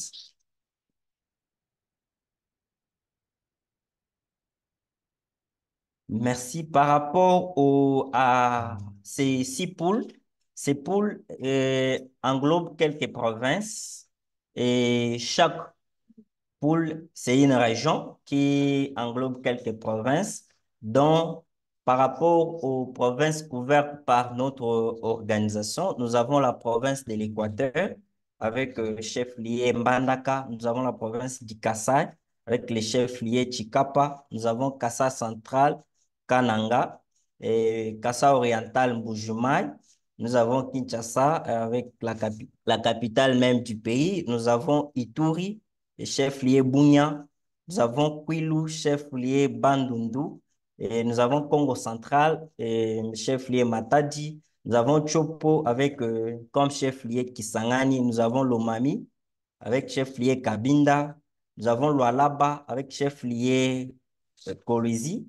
Nous avons Léo Katang avec chef-lieu Lubumbashi. Nous avons Sankuru avec chef-lieu Lusambo.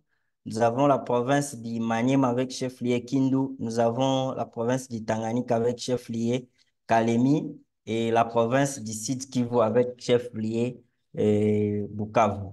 Et nous ne sommes pas dans ces 6 provinces, dans la province du Bas-Ouélé, la province du Haut-Ouélé, la province du Sud Ubangi, de la Mongala, de la Chouapa et de Maïndombe.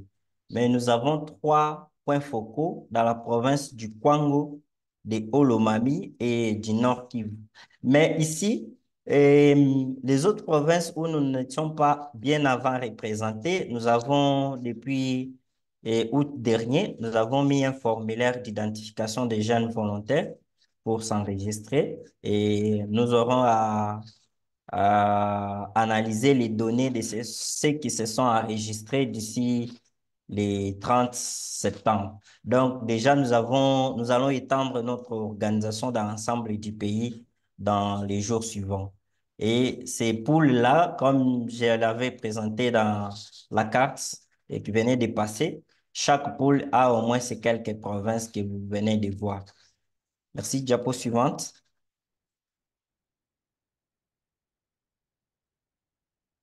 Allô, madame, vous m'entendez? Oui, à notre niveau, Merci. c'est bon. Quelles sont les activités? D'accord, merci.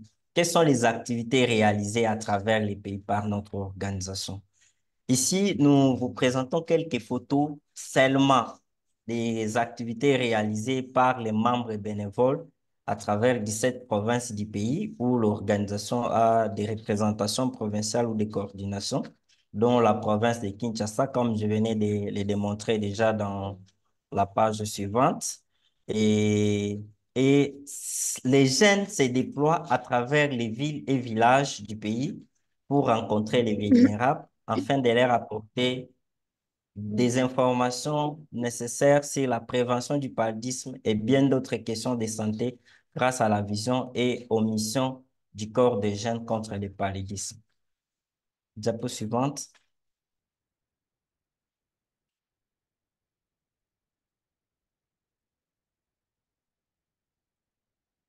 Diapo suivante, s'il vous plaît.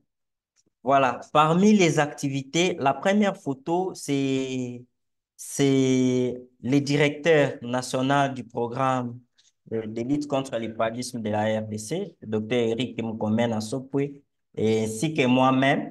Et en avril dernier, nous l'avons décerné un certificat d'honneur en tant que premier jeune champion engagé dans la lutte contre le paludisme. Pourquoi? À cause de son accompagnement inlassable à notre organisation et aux activités de notre organisation. Et la photo à droite, c'est une activité, une formation de nos jeunes leaders, de nos jeunes membres sur plusieurs thématiques, notamment les bénévolats, les volontariats, les leadership serviteurs, ainsi que des questions de santé. Donc, on intervient aussi dans ça pour renforcer les capacités de nos membres afin de les déployer sur terrain. Merci, Diapo.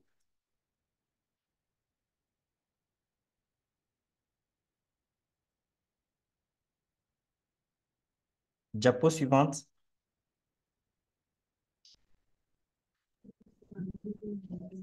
Déjà fait, monsieur Allô, madame, vous Alexis. C'est la m'entendez? connexion.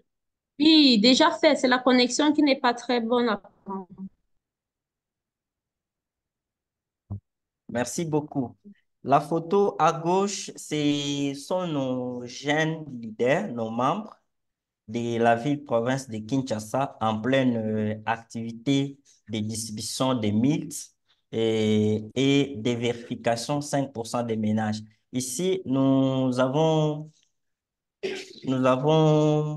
travaillé ensemble avec la Coordination nationale de renforcement des systèmes communautaires, CNRC, en tant qu'ASBEL, en recommandant nos membres volontaires dans les activités de distribution de moustiquaires pour que l'on puisse se rassurer que les 1000 distribués, les 1000 de récits du Fonds mondial ont réellement été distribués aux bénéficiaires ou aux vulnérables et que ces 1000 $ sont réellement utilisés. C'est ainsi que vous voyez nos équipes sur terrain pour cette activité.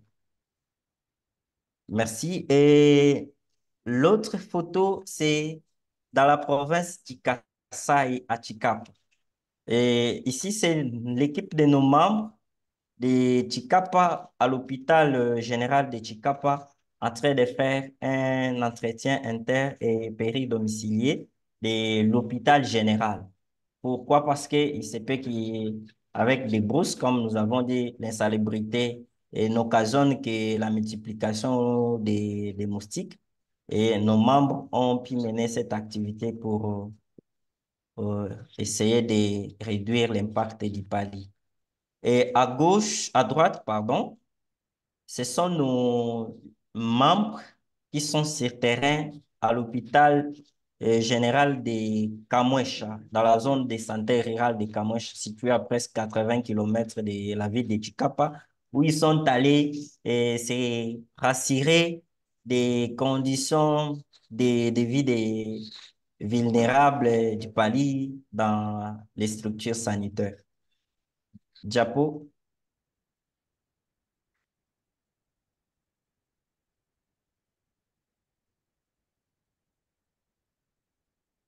Merci. Et est-ce qu'on peut rentrer sur la diapo qui venait de passer, s'il vous plaît? D'accord, merci. Ici, notre organisation jusque-là travaille dans la distribution ainsi que la supervision. Si vous regardez l'image à droite, à gauche, la première image à gauche, je suis presque un peu au milieu dans une zone rurale située à plus de 150 kilomètres de la ville de Cabinda dans la zone de santé de Kalonda Est, pardon, et dans la province de Lomami, en pleine supervision de la distribution des moustiquaires en 2023. Et j'ai donné la formation aux trinômes et aux enquêteurs qui pouvaient aller dénombrer les ménages ainsi que procéder à la distribution des moustiquaires. Et à droite, c'est dans la province de Kassai où nos membres sont allés faire une distribution dans une école pour se rassurer que chaque enfant au moins dort dans une moustiquaire. Merci. Et ici, c'est une sensibilisation marche de la célébration de la GMP 2024 dans la province du Kassai oriental en Mbuji-Mayi. Nos équipes ont sensibilisé des milliers d'écoliers sur les palis.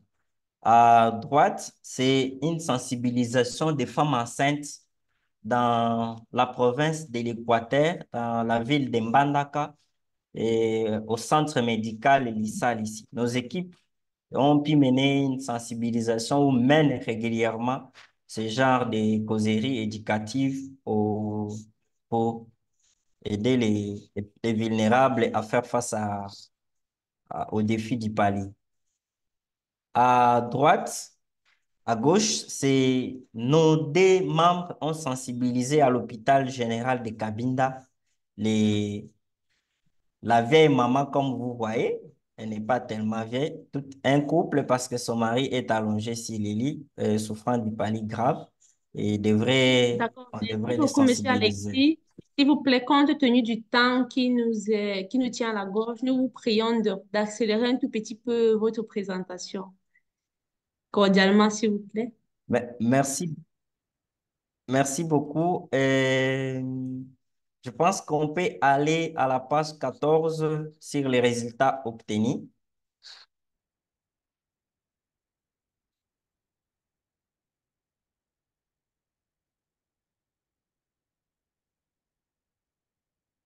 La page résultat obtenu, s'il vous plaît.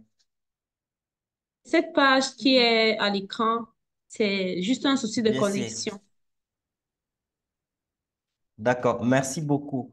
Notre organisation a eu une augmentation du nombre de membres, passant des 35 à plus de 700 membres actifs répandus à travers les pays et à la diaspora. Nous avons cette année célébré la Journée mondiale du paludisme dans 10 provinces et pendant cette journée, nous avons eu à sensibiliser plus de 9 845 personnes et l'organisation organise des campagnes de sensibilisation dans les écoles et à travers les 17 provinces, les églises ainsi que d'autres lieux publics et ayant touché plus de 180 000 personnes, dont les élèves, les enseignants, étudiants, femmes enceintes, chefs de ménage, les déplacés internes, etc., de 2022 à 2024. Et nous faisons aussi des renforcements, nous donnons aussi des formations, des renforcements des capacités à nos membres sur les volontariats, les leadership, le genre, et ainsi de suite. Quels sont les domaines d'intervention où nous intervenons? Nous intervenons selon les plans stratégiques nationaux de notre pays sur ces 5 domaines, dont la prévention, la prise en charge, la surveillance à base communautaire et le renforcement des capacités ainsi que les plaidoyers. Mais nous utilisons les 3 stratégies beaucoup plus, les plaidoyers, la mobilisation, la communication pour les changements social et comportemental. Diapo suivante.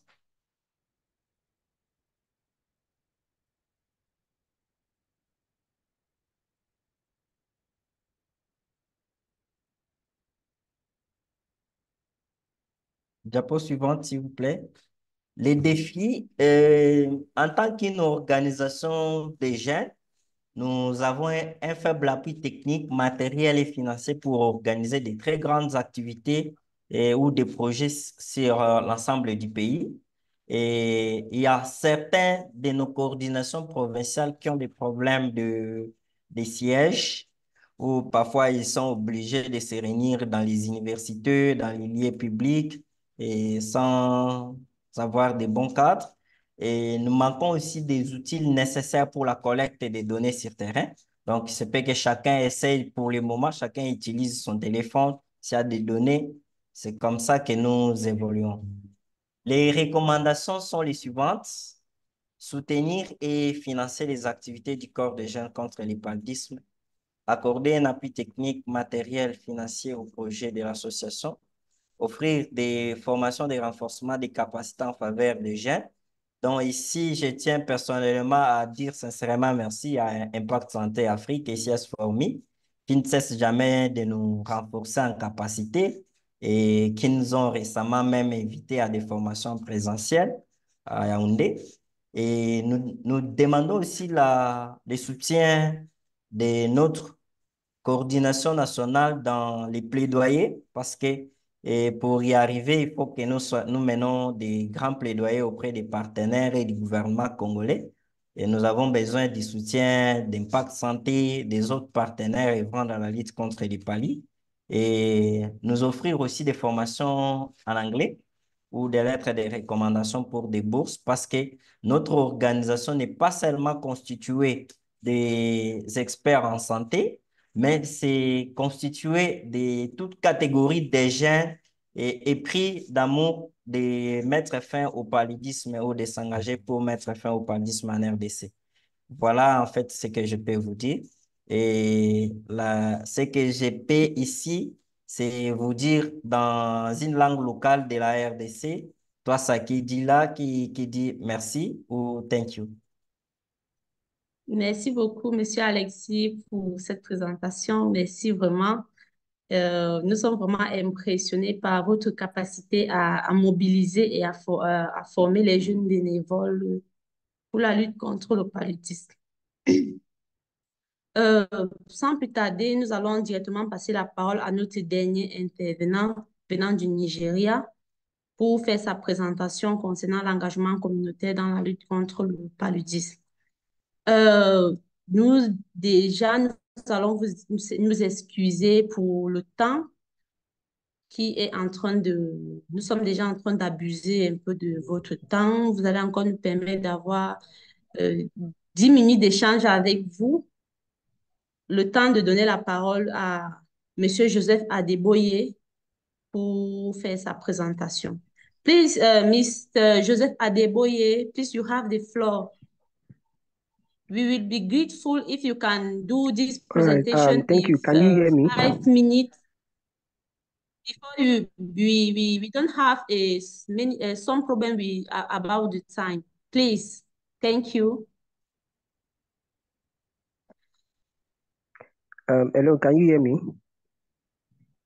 Yes, very well.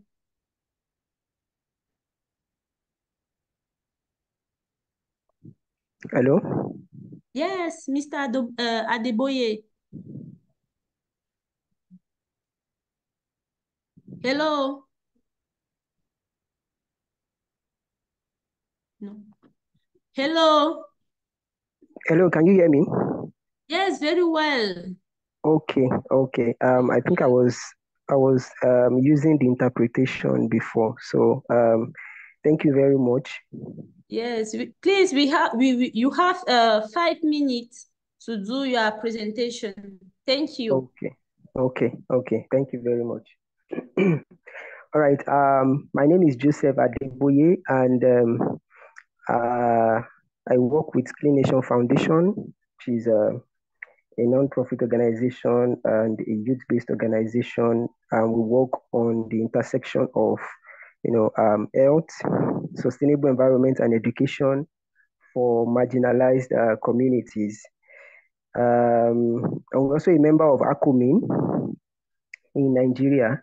So very quickly, because of time, I want to just share, our own approach to community engagement against the fight for the fight against malaria. So I'm sorry, I will not be using slide. I mean, there was a little mix up. So the strategy that we use, I will just go straight to highlight those points. And we actually call the approach community-led monitoring.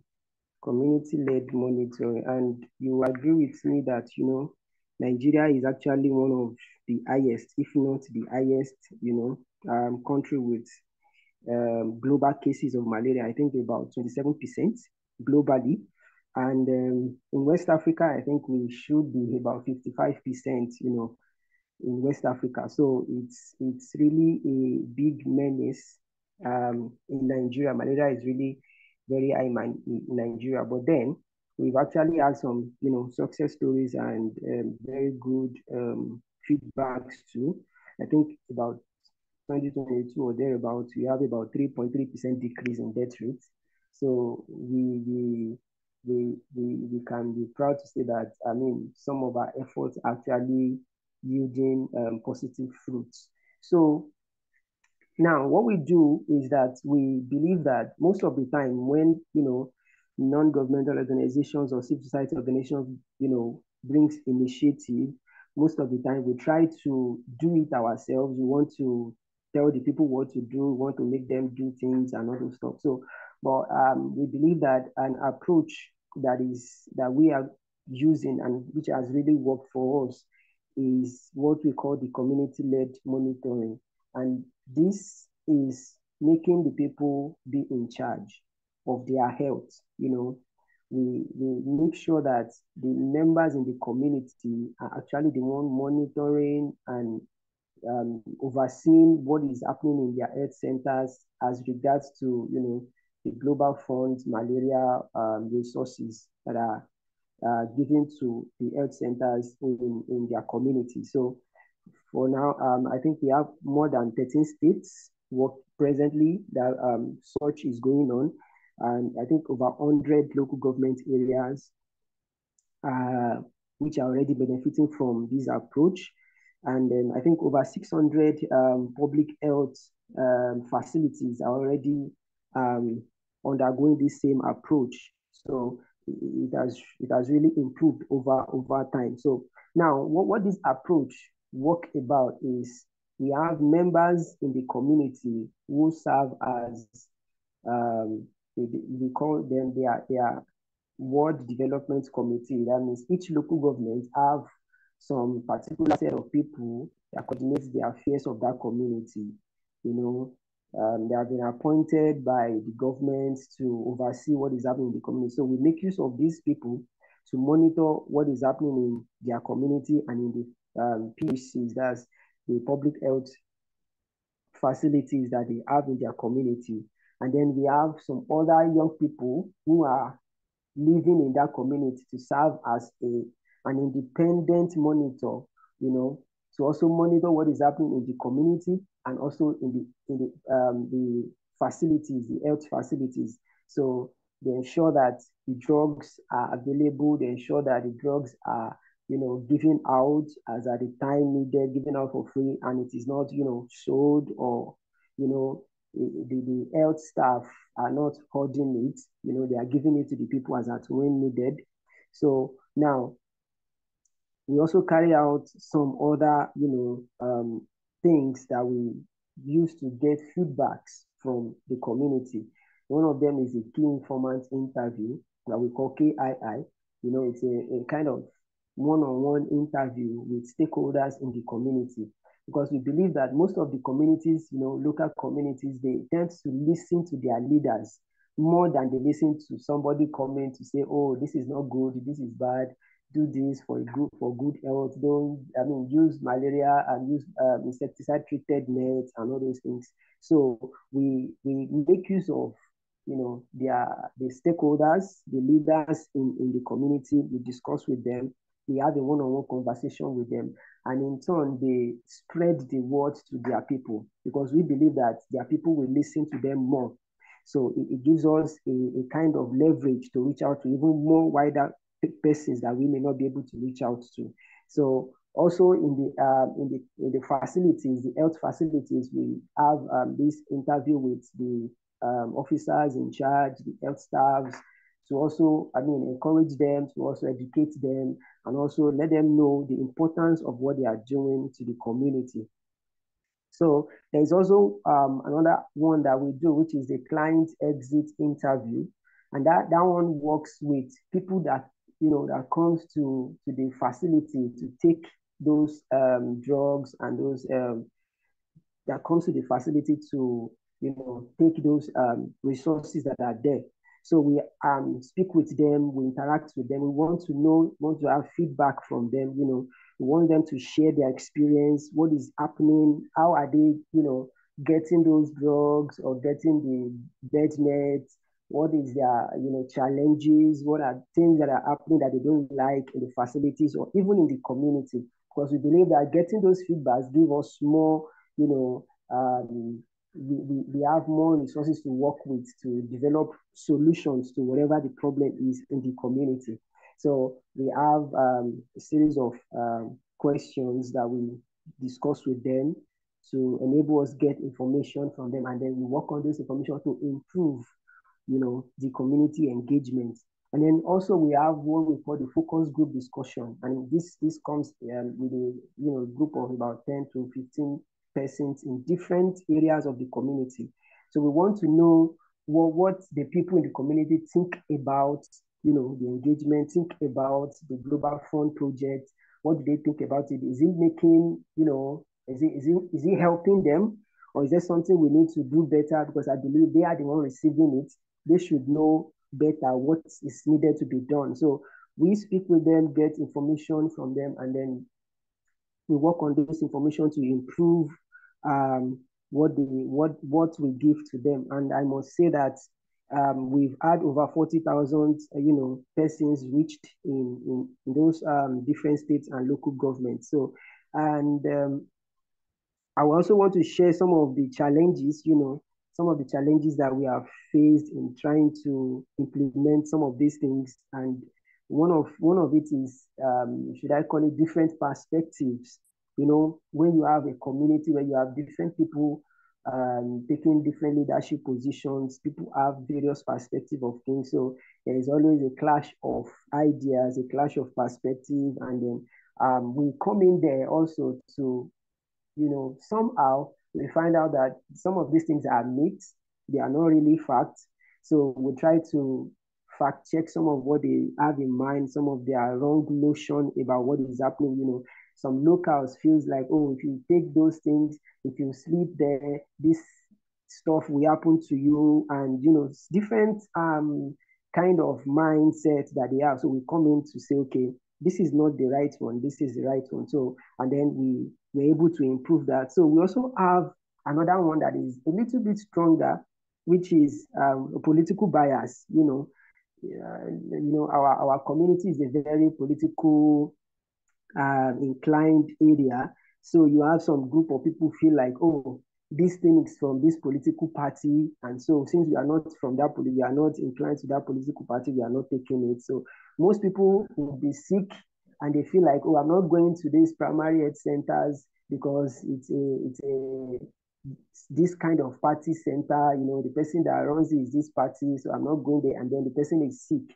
So we also try to come in to, break that barrier to enable them to know that these things are for the community. It is not political. It is not for any party, And also we have issues with infrastructures, and this is where most of our success stories have even, come from. We have some facilities that are dilapidated, in the interior local communities. I wish I had some of the slides. I would have shown you some of those success stories. What we try to do is to, during our key informant interview and during our focus group discussions, we get information about the needs of those facilities. What they need so that they can, give better and better quality response to their patients.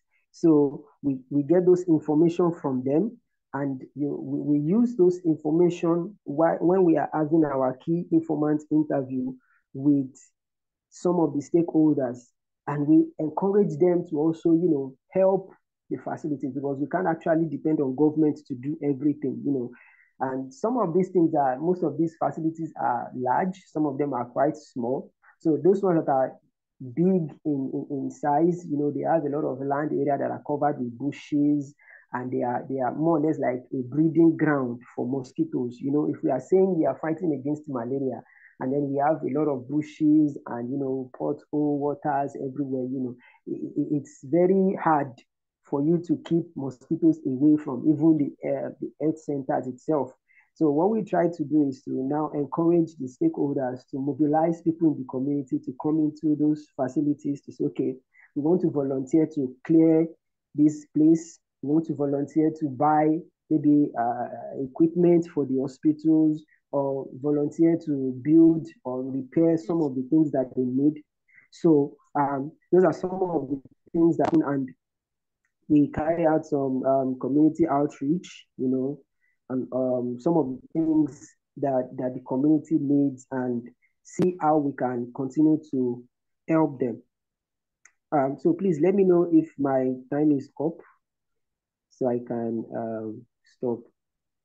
Yes, you have 1 minute Okay, so finalize your presentation. Thank you.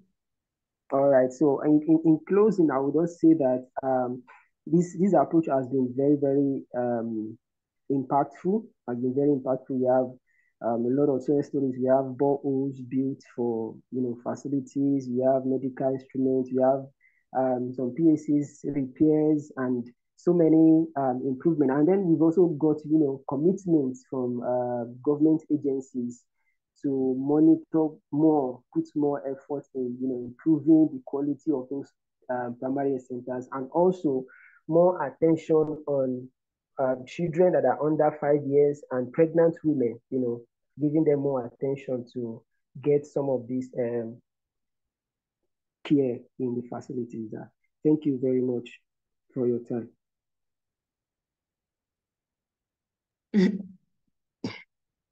Thank you so much, Mr. Adeboye, sorry, for your presentation. Thank you. It was very, very, very, very good. Now we have a serious problem about the time. We will directly continue to the point of discussion, and we will give the floor to participants to ask questions, just one or two questions. Donc, s'il vous plaît, si vous avez des questions, nous vous prions d'ouvrir votre micro rapidement. On va prendre une ou deux questions rapidement des participants. Merci.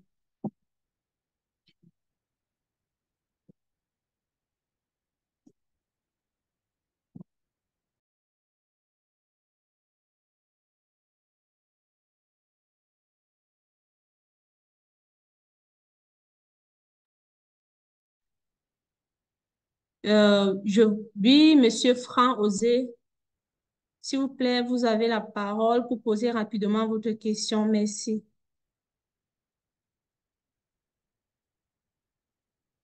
Allô?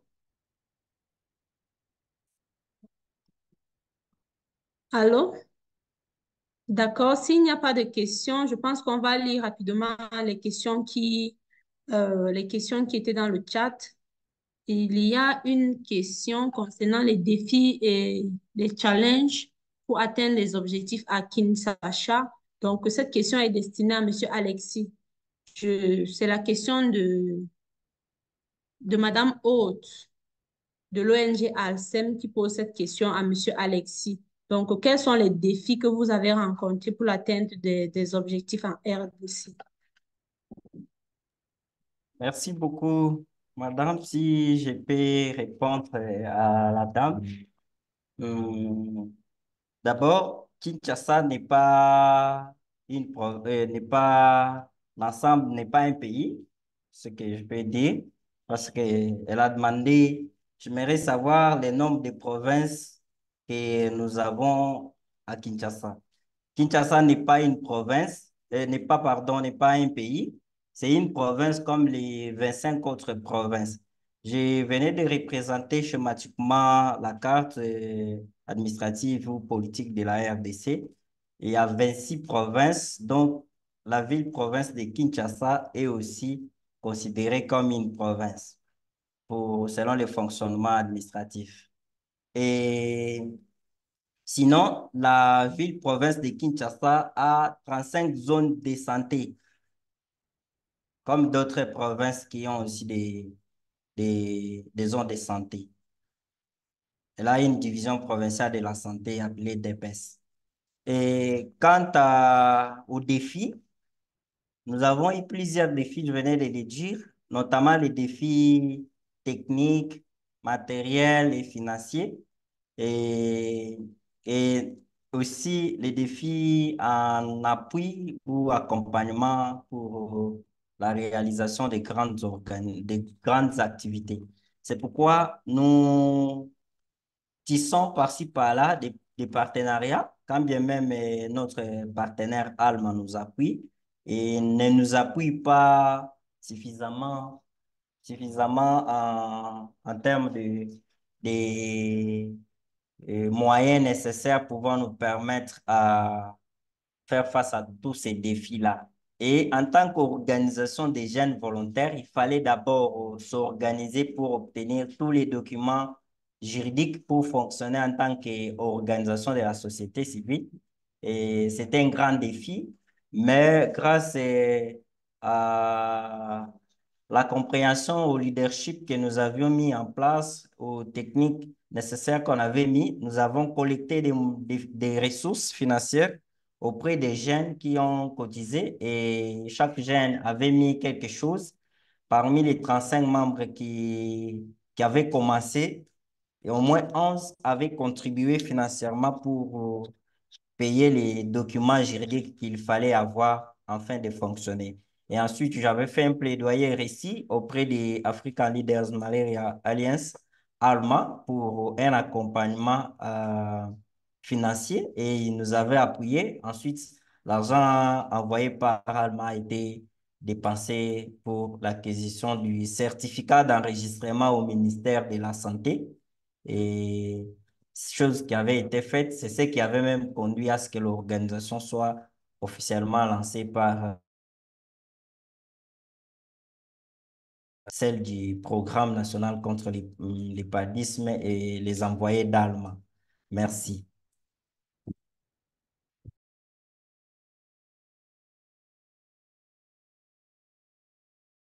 Alexis, pour la réponse à cette question.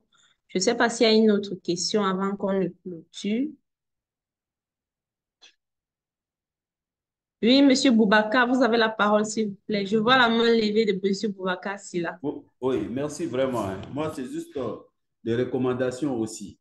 Je prends Joseph Adeboy qui disait qu'ils ont donné, c'est pas un satisfait ou quoi, de champion à leur directeur, coordinateur du programme national de lutte contre le palud. Lui, il est dédié à ça. Moi, j'aurais souhaité, par exemple, un citoyen X, une personne ressource du pays qui s'investit pour le palu, qu'on puisse donner une attestation à une telle personne. Mais l'autre, il a eu un décret du président de la République. C'est au président de l'évaluer et de lui donner des primes ou de reconnaissance. Il faut que nous, sociétés civiles aussi, qu'on ne nous taxe pas aussi de laxisme. Parce que moi, mon coordinateur du programme national de lutte contre le paludisme ici, je ne suis pas fou pour lui dire qu'il est le champion, il est là pour ça. Mais qui est ce citoyen ou qui est ce donateur ou de, comment on les appelle, les commerçants là, hein, qui investit dans le paludisme et qui n'est pas dédié à ça. Donc moi, je leur ai recommandé désormais de lancer des défis aux autres citoyens du Congo ou il est du RDC ou quoi. Donc, de lancer, Monsieur Alexis, de lancer des défis aux autres pour pouvoir recruter des gens comme ça et donner des satisfecits, ça va encourager.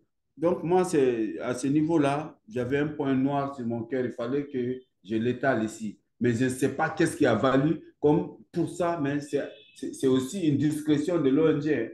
Mais je conseillerais aux autres ONG, ceux qui ont des décrets présidentiels, qui sont nommés à des postes de responsabilité, qui jouent leur rôle. Ils sont là pour ça.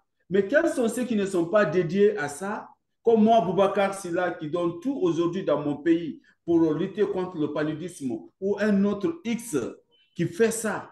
On peut ressortir de telles personnes, ils deviennent maintenant des leaders pour nous, pour attirer d'autres personnes. Voilà ce que je voulais vraiment dire. Aussi, les échanges. Moi, je suis resté sur ma fin. Il va falloir que prochainement, on nous donne les plus-values, que les autres peuvent prendre chez vous et aussi intérioriser chez eux. Moi, j'ai commencé à dire qu'il y a 10 ans, je ne vais plus entendre les moustiquaires imprégnés. La sensibilisation, tout le monde le fait. Maintenant, j'aimerais ceux qui ont fait des présentations. Madagascar nous a sorti des... Comment ils ont appelé ça?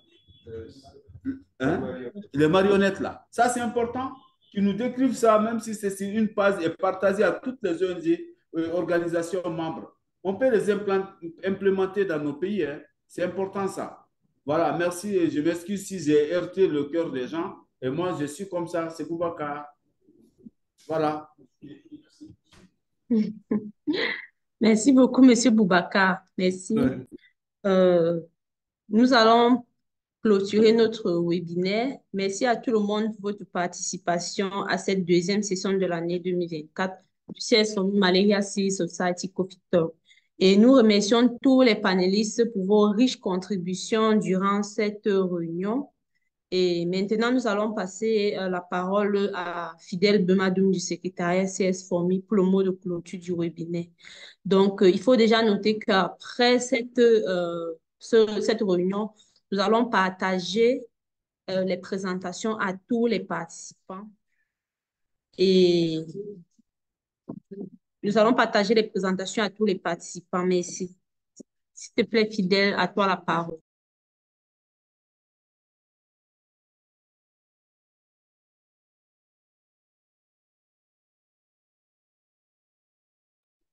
OK, merci beaucoup, Sorel, pour la modération.